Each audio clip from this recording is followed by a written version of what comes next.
محترم حضرات، میں نے آپ حضرات کے سامنے قرآن حکیم کی ایک آیت تلاوت کی، ان اللہ لا یغیر ما بقوم حتی یغیروا ما بانفسہم۔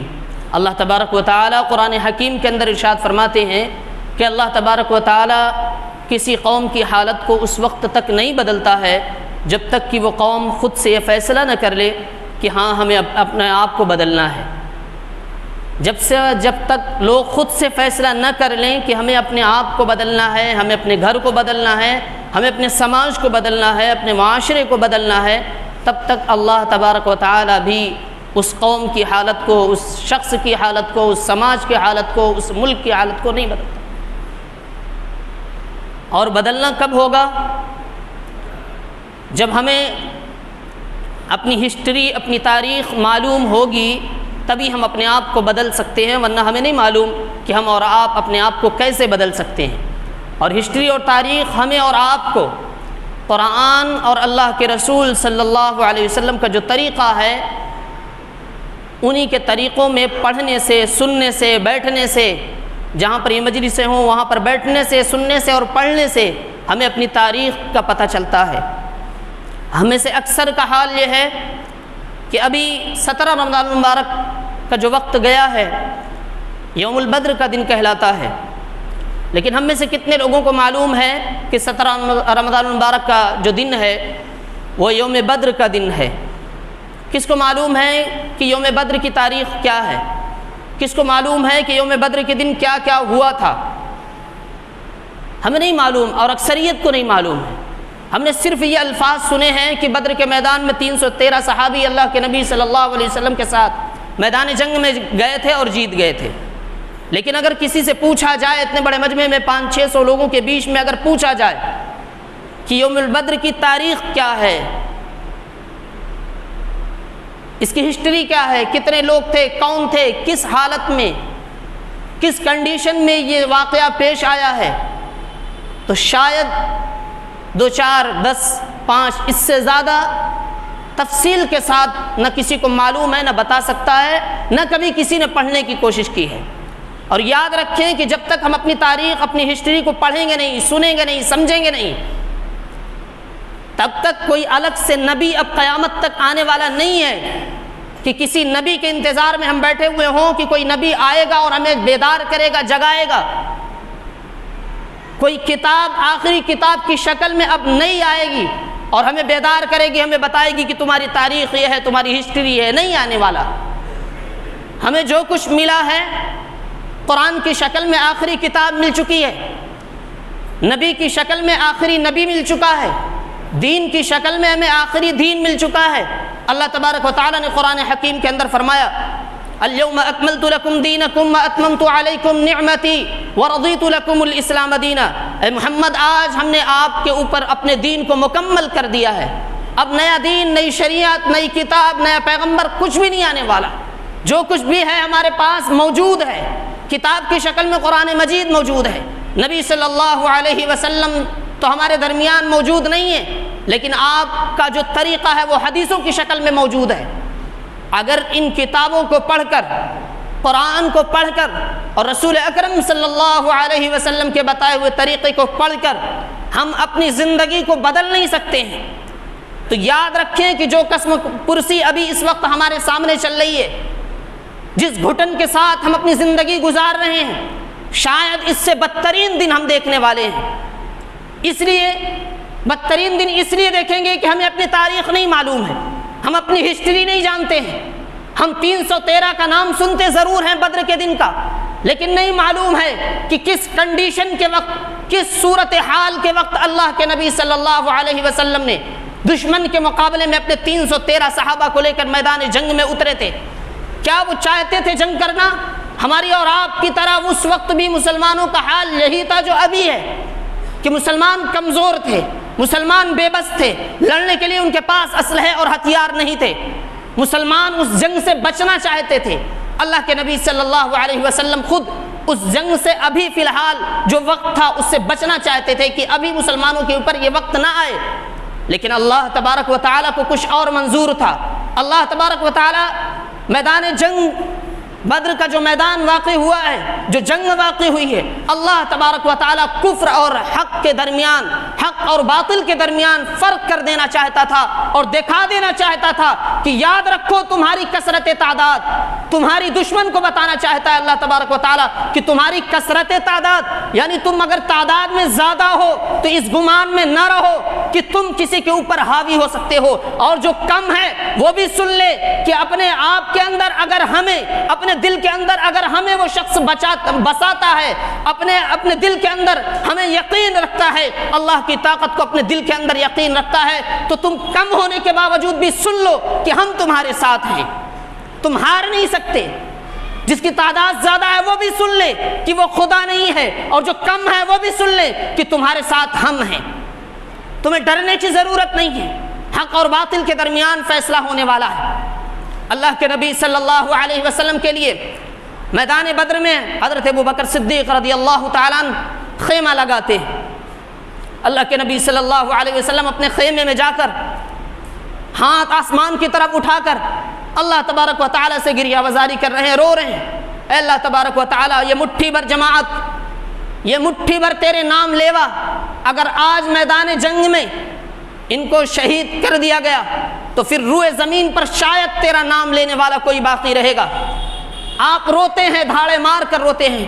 حضرت ابوبکر صدیق رضی اللہ تعالیٰ عنہ خیمے میں جھانک کر دیکھتے ہیں، میرا محبوب تڑپ رہا ہے۔ ابوبکر صدیق کہتے ہیں، محمد صلی اللہ علیہ وسلم، آپ پر میری جان قربان، آپ اپنے آپ کو ہلاکت میں نہ ڈالیں رو کر، جو کچھ ہوگا اللہ تبارک و تعالیٰ بہتر کرے گا۔ اللہ کے نبی صلی اللہ علیہ وسلم ہاتھ آسمان کی طرف اٹھاتے ہیں، اللہ تبارک و تعالیٰ خوشخبری دیتے ہیں، محمد صلی اللہ علیہ وسلم، آج حق اور باطل کے درمیان فیصلہ ہونے والا ہے۔ آج آپ کی مدد انسانوں سے نہیں بلکہ فرشتوں سے کی جائے گی۔ آسمان سے اللہ تبارک و تعالیٰ نے فرشتوں کا لشکر بھیجا ہے۔ بچنا چاہتے تھے جنگ سے، لیکن اللہ کے نبی صلی اللہ علیہ وسلم نے دشمن کے مقابلے میں اپنے آپ کو ان کے حوالے نہیں کیا، ان کے سامنے گھٹنے نہیں ٹیکے، اللہ کے اوپر بھروسہ رکھا، اللہ کے اوپر یقین رکھا۔ اپنی تعداد 313 ہے، سامنے والے کی تعداد اتنی ہے کہ ہر دن صبح اور شام میں 10 اونٹ ان کے لیے ذبح کیے جا رہے ہیں کھانے کے لیے۔ ان کے پاس اسلحے بھی ہیں، ان کے پاس ہتھیار بھی ہیں، جنگی سامان بھی ہیں۔ مسلمانوں کے پاس کچھ بھی نہیں، صرف 6 تلواریں، زرہیں ہیں کچھ معمولی سی، گھوڑے بھی بہت معمولی، صرف 2 یا 1 گھوڑے ہیں، لڑنے کے لیے کوئی سامان نہیں۔ لیکن مسلمانوں نے اپنے ساتھ کھجور کی شاخیں اٹھائی ہیں، کھجور کی شاخوں کو اٹھا کر تلوار بنایا ہے اور لڑا ہے، اور لڑ کر 313 جانباز سپاہیوں نے، اللہ کے نبی صلی اللہ علیہ وسلم کے جانباز سپاہیوں نے بدر کے میدان کو فتح کیا ہے۔ یہ ہماری تاریخ، یہ ہماری ہسٹری ہے۔ لیکن بزدلی کا عالم ہمارا یہ ہے کہ آج ہماری مسجدوں کے اوپر، ہمارے مدرسوں کے اوپر، ہماری جان کے اوپر، ہماری عزت کے اوپر، ہماری پہچان کے اوپر کوئی شخص حملہ کرنے آتا ہے، ہم نہیں جاتے۔ کوئی آتا ہے تو ہم بزدل بن کر اپنے گھروں میں بیٹھ جاتے ہیں۔ کیا ہماری تاریخ یہی ہے؟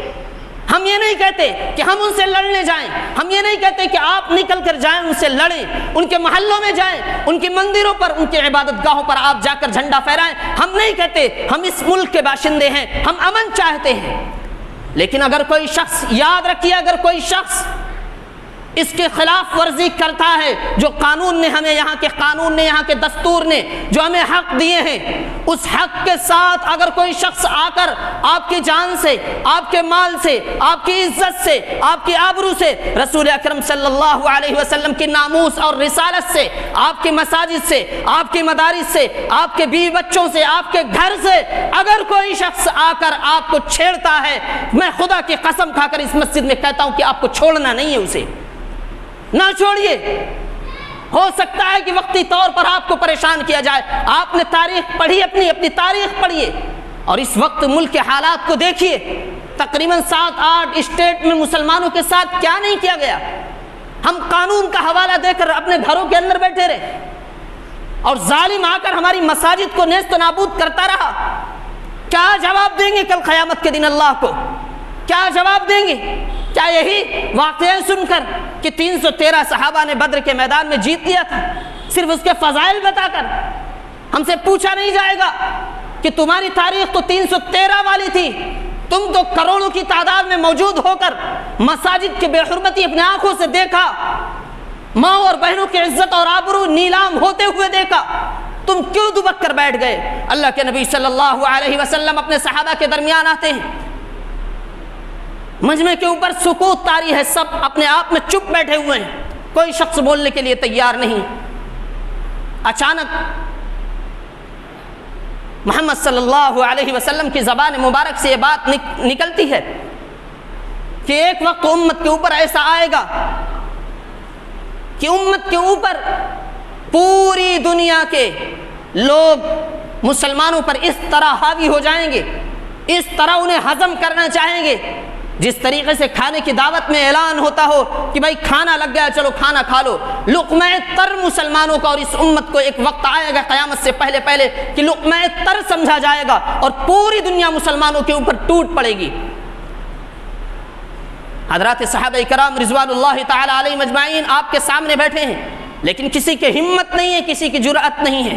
کیوں نہیں تھی؟ اس لیے نہیں تھی کہ مسلمانوں نے 313 کی حالت میں جنگ فتح کیا ہے، مسلمانوں نے پیٹ پر پتھر باندھ کر جنگ جیتا ہے، مسلمانوں نے 30 دن کھائے بغیر جنگ لڑی اور جیتا ہے۔ ان کو یہ لگتا تھا کہ یہ کیا صورتحال ہوگی کہ مسلمانوں کو لقمہ تر سمجھا جائے گا۔ مسلمان اپنی جان کی، اپنے مال کی، اپنے رسول کی رسالت کی ناموس کے لیے جان تو دے سکتا ہے لیکن لقمہ تر نہیں بن سکتا ہے، کوئی قوم سے مٹا نہیں سکتی۔ ان کو تعجب ہوا۔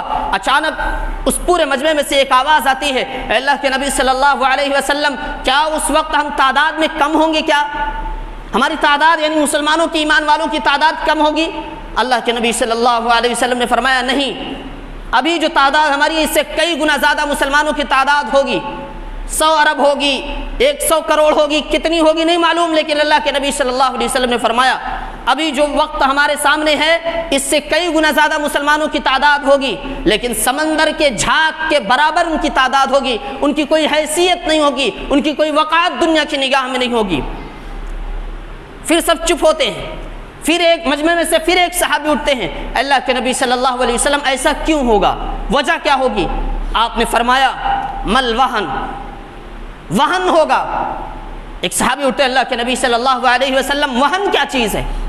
اللہ کے نبی صلی اللہ علیہ وسلم نے فرمایا حب الدنیا و کراہیت الموت، دنیا کی محبت اور موت کا ڈر مسلمانوں کے اوپر حاوی ہو جائے گا، دنیا کی محبت اور موت کا ڈر مسلمانوں پر حاوی ہوگا، اس لیے وہ بزدل بن جائیں گے، بزدلی غالب آ جائے گی، وہ بھول جائیں گے کہ ہمارا رب اللہ ہے، وہ بھول جائیں گے کہ ہم جس رب پر ایمان رکھتے ہیں اس کی طاقت کن اور فیکون میں ہے، وہ بھول جائیں گے کہ دنیا کو کھلانے والا ہمارا رب ہے۔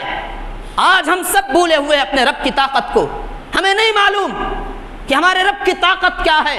ہمارے رب کی طاقت یہ ہے کہ وہ کسی چیز کے بارے میں کہتا ہے کن ہو جا فیکون، وہ چیز ہو جاتی ہے۔ ہم اس رب کے ماننے والے ہیں لیکن یقین نہیں ہے، ایمان کی کمزوری ہے، ہم بزدل در دن ہوتے چلے جا رہے ہیں، کوئی ہم سے پوچھنے والا نہیں ہے، کوئی ہم سے سوال کرنے والا نہیں ہے، ہمارے پاس فیوچر کی کوئی پلاننگ نہیں ہے، ہمارے پاس مستقبل کے لیے اپنے لیے کوئی ایجنڈا نہیں ہے، ہمارے پاس کوئی تیاری نہیں ہے۔ خدا نہ خواستہ اللہ نہ کرے ایسا ہو جس طریقے سے 7 اسٹیٹوں کے اندر ابھی ہوا ہے، ظلم زیادتی کے بازار گرم کیے گئے۔ آپ کے ملک، آپ کے اس اسٹیٹ میں، آپ کے شہر میں اگر یہ حادثہ پیش آ جائے تو آپ کے پاس کیا تیاری ہے؟ آپ کی کیا پلاننگ ہے کوئی تیاری آپ کے پاس؟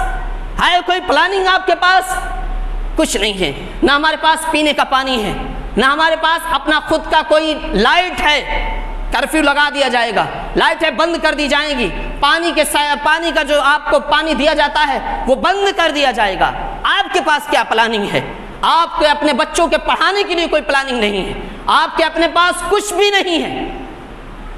اگر کچھ نہیں ہے تو کم سے کم اپنے رب کا یقین تو ہو کہ ہاں ہمارا رب ہمارے ساتھ ہے، اس ایمان کے ساتھ تو جئیں جس ایمان کے ذات حضرت ابو حذیفہ ابن یمان رضی اللہ تعالیٰ عنہ کو رومی کافروں نے بادشاہ کے سامنے پکڑ کر پیش کیا تھا۔ حضرت حذیفہ ابن یمان رضی اللہ تعالیٰ عنہ کو روم کے بادشاہ کے سامنے پیش کیا جاتا ہے۔ روم کا بادشاہ اپنے تخت پر آ کر بیٹھتا ہے، حذیفہ تم عیسائی دھرم قبول کر لو، ہم تمہیں معاف کر دیں گے اور اپنی جائیداد کا آدھا حصہ تمہارے قدموں میں ڈال دیں گے، اپنی بیٹی کی شادی تمہارے ساتھ کرا دیں گے۔ حذیفہ رضی اللہ تعالیٰ نے کہا میں پلک جھپکنے کے برابر بھی اللہ اور اللہ کے رسول صلی اللہ علیہ وسلم کے دامن کو نہیں چھوڑ سکتا۔ اے بادشاہ، اگر تو اپنی آدھی سلطنت نہیں پوری سلطنت اور پورے عرب کی بادشاہت ہمارے قدموں میں ڈال دے تب بھی ہم عیسائی دھرم قبول کرنے والے نہیں ہیں۔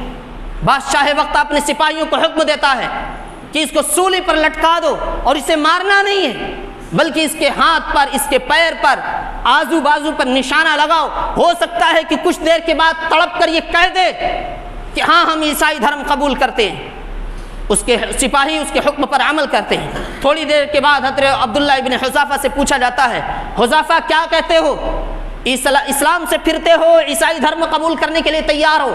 حضرت حذافہ رضی اللہ تعالیٰ عنہ کا ثابت قدم دیکھیے، ایمان دیکھیے، اپنے ایمان کو ٹٹولیے، کسی کو ذمہ دار مت ٹھہرائیے، مسجد کے امام کو، عالموں کو گالی دینا بند کریے۔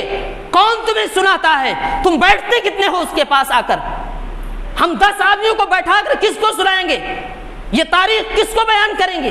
تم باہر نکل کر علماء کو گالیاں دو، مسجد کے امام کو برا بھلا کہو کہ ان کی ذمہ داری ہے۔ ہم کس کو بتائیں گے بھائی؟ کس کو سنائیں گے یہ داستان؟ تم ہفتے میں ایک دن آ کر مسجدوں میں بیٹھو، اس کے بعد یہاں سے نکل جاؤ، 500 آدمیوں کے بیچ میں 200 امام صاحب کو صحیح کہے، 300 نکلنے کے بعد امام صاحب کو گالیاں دے، غلط کہے کہ ان کو کیا ضرورت پڑی ہے اس ٹاپک کو چھیڑنے کی۔ ہم کس کو سنائیں گے؟ ہم 10 آدمی کو لے کر کھمبا توڑیں گے؟ ہم سے ٹوٹے گا؟ پورا معاشرہ گندا ہو چکا ہے، ہمیں جاگنا پڑے گا۔ حضرت عبداللہ ابن حذافہ رضی اللہ تعالیٰ عنہ کو سولی پر لٹکانے کے بعد پوچھا جاتا ہے، اب بتاؤ تم کیا کہتے ہو؟ ایمان سے پھرتے ہو، عیسائی دھرم قبول کرتے ہو؟ انہوں نے کہا نہیں، ہم ایک پل کے لیے بھی اسلام چھوڑنے کے لیے تیار نہیں ہیں۔ بادشاہ وقت نے کہا کہ بھائی ایک کڑاہ تیار کرو، اس میں تیل ڈالو اور اس تیل کو کھولاؤ اور عبداللہ ابن حذافہ کو اس میں ڈال دو۔ حضرت تیل کھولایا جاتا ہے، 2 مسلمان لشکر قیدیوں کو اٹھا کر حضرت عبداللہ ابن حذافہ کے آنکھ کے سامنے 2 مسلمانوں کو اس کھولتے ہوئے تیل کے اندر ڈالا جاتا ہے۔ چند منٹوں کے اندر وہ کوئلہ بن کر نکال دیے جاتے ہیں، لیکن حضرت عبداللہ ابن حذافہ رضی اللہ تعالیٰ عنہ کے قدم کو مبارک سوجان قربان، انہوں نے یہ سب دیکھ کر بھی ایمان سے سمجھوتا نہیں کیا۔ ان کو بلا کر پوچھتا ہے بتاؤ اب ایمان سے پھرنے والے؟ انہوں نے کہا نہیں، ہم نہیں ایمان کو چھوڑ سکتے۔ آخری حکم دیتا ہے کہ عبداللہ ابن حذافہ کو بھی اس کڑاہ کے اندر ڈال دیا جائے، اس کھولتے ہوئے تیل کے اندر ڈال دیا جائے۔ حضرت عبداللہ ابن حذافہ کو جس وقت تیل کے کڑاہ کے پاس لے جاتے ہیں، حضرت عبداللہ ابن حذافہ رضی اللہ تعالیٰ عنہ کی آنکھوں سے آنسو جاری ہوتے ہیں۔ بادشاہ وقت اور اس کے سپاہی دیکھتے ہیں کہ یہ تو رو رہا ہے، بادشاہ کو بتاتے ہیں کہ حذافہ رو رہا ہے۔ بادشاہ کہتا ہے حذافہ کو لاؤ، شاید اس کا دل اب بدل گیا، اب وہ ہماری بادشاہت کی آدھی سلطنت لینے کی لالچ میں آ گیا ہو، اب وہ ہماری بیٹی سے شادی کرنے کے لالچ میں اپنے ایمان کا سودا کرنے والا ہو، بلا کر لے آؤ۔ حضرت عبداللہ ابن حذافہ رضی اللہ تعالیٰ عنہ کو بادشاہ کے سامنے پیش کیا جاتا ہے۔ حضرت عبداللہ ابن حذافہ رضی اللہ تعالیٰ عنہ سے پوچھتا ہے کیا ہوا؟ ڈر گئے؟ تاریخ ہمیں یہ بتلاتی ہے، ہمیں اپنے ایمان کو ٹٹولو، دیکھو کہ کہاں پر ہم کھڑے ہیں، کس موڑ پر ہم آ کر کھڑے ہو گئے ہیں۔ حضرت عبداللہ ابن حذافہ رضی اللہ تعالیٰ نے کہا کہ آنکھوں میں آنسو اس لیے نہیں ہے کہ تیرے اس تیل کے کڑاہ کو کھولتے ہوئے تیل کو دیکھ کر میں ڈر گیا، رونا اس بات پر آ رہا ہے کہ آج اگر عبداللہ ابن حذافہ کے 100 جان ہوتی، رونا اس بات پر آ رہا ہے کہ عبداللہ ابن حذافہ کی صرف 1 جان ہے۔ عبداللہ ابن حذافہ کی اگر 100 جان ہوتی تو آج ایک ایک کر کے ناموس رسالت پر، نبی کے دین پر آج عبداللہ ابن حذافہ اپنی جان کو قربان کرتا تو کتنا مزہ آتا۔ حضرت عبداللہ ابن حذافہ رضی اللہ تعالیٰ عنہ کو جیل میں ڈال دیا جاتا ہے۔ کچھ دنوں کے بعد کھانے پینے کے لیے خنزیر کا گوشت اور شراب پیش کی جاتی ہے۔ حضرت عبداللہ ابن حذافہ رضی اللہ تعالیٰ عنہ بھوک کی شدت ہے، پریشانی کے عالم ہے، لات مارتے ہیں، اپنے جوتے کی نوک پر رکھتے ہیں اس شراب کو اور خنزیر کے گوشت کو۔ چاہتے تو آپ کے لیے جائز تھا، بھوک کی حالت میں قید و بند میں تھے، آپ کے لیے جائز تھا کہ اس کو بھی آپ کھا سکتے تھے، لیکن حضرت عبداللہ ابن حذافہ رضی اللہ تعالیٰ نے بادشاہ کو جو جواب دیا ہے، وہ جواب دیا کہ میرے لیے کھانا اور پینا جائز تو ہو گیا ہے، لیکن میں اپنے دشمن کو ہنسنے کا موقع نہیں دینا چاہتا ہوں، کیوں میرے اوپر ہنسے کہ دیکھو بھوک کی وجہ سے شراب پی گیا، سور کا گوشت کھا گیا۔ مسلمانوں اپنے ایمان کو ٹٹولو کہ کیا ان کی درجے پر ان کے علاوہ اگر ہم ہوتے اور آج ہم جہاں پر کھڑے ہیں، کیا ہم اپنے ایمان کا سودا نہیں کر رہے ہیں؟ کیا ہم رسول اللہ صلی اللہ علیہ وسلم کی حرمت کو، آپ کے ناموس کی رسالت کو، آپ کی عزت کی بے حرمتی ہوتے ہوئے دیکھتے ہوئے ہم سمجھوتا نہیں کر رہے؟ حضرت عبداللہ ابن حذافہ رضی اللہ تعالیٰ عنہ کو جب دیکھ لیا کہ یہ اتنا ثابت قدم ہے تو اس نے کہا کہ کیا تم میری آخری خواہش پوری کر سکتے ہو؟ انہوں نے کہا کہ ہاں بتائیں، اگر جائز خواہش ہوگی تو پوری کر دی جائے گی۔ اس نے کہا میرے سر کا بوسہ لے لو تم۔ حضرت عبداللہ ابن حذافہ رضی اللہ تعالیٰ نے کہا کہ ٹھیک۔ بادشاہ وقت کا بوسہ لیتا ہے ماتھے پر حضرت عبداللہ ابن حذافہ، کہتا ہے کہ آج سے تم آزاد ہو۔ حضرت عبداللہ ابن حذافہ نے اس وقت بھی جو جواب دیا ہے وہ سونے کے پانی کے لکھنے کے قابل ہیں وہ جملے۔ انہوں نے کہا کہ صرف مجھے نہیں آزاد ہونا ہے، میرے ساتھ جتنے مسلمان قیدی اس جیل میں ہیں ان سب کو آزاد کرنا پڑے گا۔ اس نے کہا سب کے سب آزاد ہیں تمہارے ساتھ۔ آج ہم صرف اپنی جان کی پرواہ، اپنی جان کی امان لیے پھر رہے ہیں۔ ہمیں لگتا ہے کہ اڑیسہ کے اندر کچھ ہوتا ہے تو دوسرا اسٹیٹ ہے، ہمارا اٹالہ بڑا محفوظ، بڑا سیف ہے، ہماری مسجد بڑی محفوظ ہے، یہاں کوئی نہیں آئے گا۔ یاد رکھیں مسلمانوں کا قبلہ اول مسجد اقصی موجودہ وقت میں بھی محفوظ نہیں ہے، وہاں کے مسلمان محفوظ نہیں ہیں۔ تمہاری یہ مسجد 200 گز کی یہ محفوظ ہے، تمہیں لگتا ہے یہ بھی محفوظ نہیں ہے۔ اگر تم تیار نہ ہوئے، بیدار نہ ہوئے، آنے والا وقت اس سے بھیانک ہوگا۔ میں صاف کہنا چاہتا ہوں اللہ تبارک و تعالیٰ کی تاریخ کو پڑھیں، قرآن کو پڑھیں، اس کے مفہوم کو سمجھیں۔ میں یہ نہیں کہتا کہ آپ کو لڑنا ہے، اور اسلام کی تاریخ میں کوئی بھی جنگ ایسی نہیں ہے کہ کوئی بھی ایک جنگ کو کوئی ثابت کر دے کہ مسلمانوں نے جنگ کی پہل کی ہو۔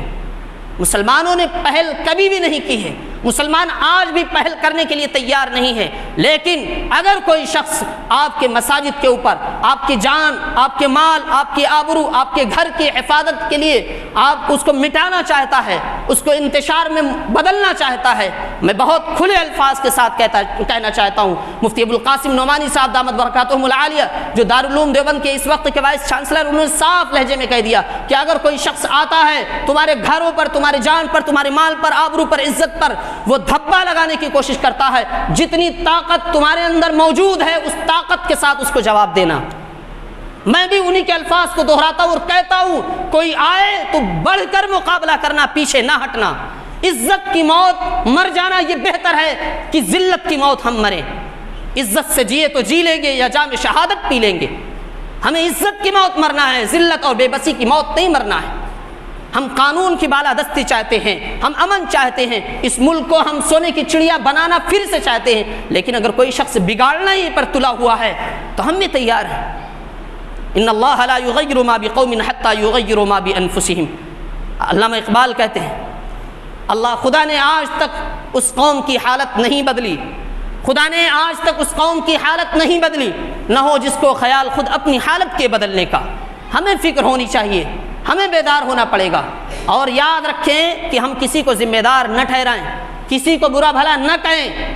آپ بیٹھیں، ہم اپنے نوجوانوں سے مخاطب ہیں جو رات بھر وقت گزار کر موبائلوں میں وقت گزارتے ہیں، ان سے کہنا چاہتا ہوں کہ آپ اپنے علماء سے رجوع کریں، مسجد کے اماموں کے پاس بیٹھیں، وقت اور فیوچر کی پلاننگ کے لیے سوچیں کیا کرنا ہے۔ ہم ایسے راستہ چلتے ہوئے آپ کو نہیں سنا سکتے ہیں، جب آپ بیٹھیں گے تب ہم آپ کو بتائیں گے کیا کرنا ہے کیا نہیں کرنا ہے۔ اللہ تبارک و تعالی ہمیں بھی، آپ حضرات کو بھی